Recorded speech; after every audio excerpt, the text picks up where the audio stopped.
네, 요즘 검찰이나 법원을 취재하는 기자들이 가장 많이 듣는 단어는 참담이라는 두 글자라고 합니다. 카드로 읽는 법조, 오늘의 키워드는 참담입니다. 누가, 무슨 이유로, 무엇이 그리 참담하다는 건지 김효정 기자 카드 리포트 보시겠습니다. 참담하다. 모습이나 상황이 비참하고 절망적이다. 마음이 몹시 슬프고 괴롭다는 전자는 객관적 모습을, 후자는 주관적 심경을 나타내는 단어입니다. 국정원 특수활동비 청와대 상납 혐의로 검찰 구속영장이 청구된 남재준 전 국정원장. 검찰에 불려나온 남 전 원장은 국정원 직원들은 자유민주주의를 수호하는 마지막 보루이자 최고의 전사들이라며 그들의 헌신과 희생이 찬사를 받지는 못할 망정 수사를 받다가 스스로 목숨을 끊는 이러한 참담한 현실에 가슴이 찢어지는 고통을 느낀다고 비분간개해 했습니다. 문성근, 김여진 가짜 나체 사진을 합성하고 유포한 혐의로 재판에 넘겨진 국정원 전 직원 유모 씨. 유 씨는 1심 재판 최후 진술에서 개인적으로는 국가에 충성한 30년 공직 생활이 한순간에 무너져 참담한 마음이라며 법정에서 뒤늦게 후회의 눈물을 뚝뚝 떨궜습니다. 문무일 검찰총장은 자신이 한 일도 아닌 일에 대해 참담해야 했습니다. 현직 검사들의 국정원 댓글 수사 방해 의혹에 안타깝고 참담하다고 국감장에서 고개를 숙인 겁니다. 돈봉투만 찬 파문으로 면직돼 김영란법 위반 기소 1호 검사라는 불명예를 뒤집어쓴 이영렬 전 서울중앙지검장.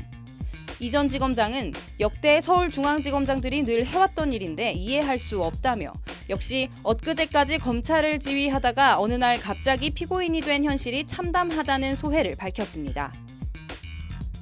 언론계에선 파업이 한창인 KBS 고대영 사장이 국정원에서 검은 돈을 받고 고 노무현 전 대통령 수사 국정원 개입 보도를 누락했다는 논란에 대해 참담하다며 참담 발언자 명단에 이름을 올렸습니다. 최순실 씨를 등에 업고 호가호위하며 이권을 챙긴 문화계 황태자 차은택. 차 씨도 지난 시간은 너무 참담하고 비참한 시간들이었다.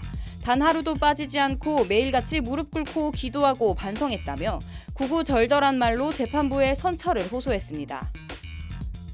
어떻게 보면 국정농단 사태에 유탄을 맞은 격인 이영선 전 청와대 행정관도 결과적으로 무지했다며 참담하다는 후회와 원망의 자조를 해야 했습니다.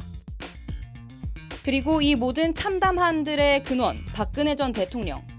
본인에 대한 구속기한이 연장되자 박 전 대통령은 재판정에서 구속돼서 재판을 받는 지난 6개월은 참담하고 비참한 시간들이었다며 그 참담하고 비참한 시간들이 연장된 데 항의해 변호인단 총사퇴와 재판 거부라는 초광수 벼랑 끝 전술을 들고 나왔습니다. 국정원 말단 수족 직원부터 국가안보 총책임자 국정원장까지 전직 서울중앙지검장과 검사동일체 정점 현직 검찰총장까지 일개 민간인 문화기획자부터 공영방송 KBS 사장까지 그리고 청와대 일개 행정관부터 일국의 대통령을 지낸 이까지 사연도 이유도 다르지만 모두가 참담하다고 참담해하는 참담한 현실.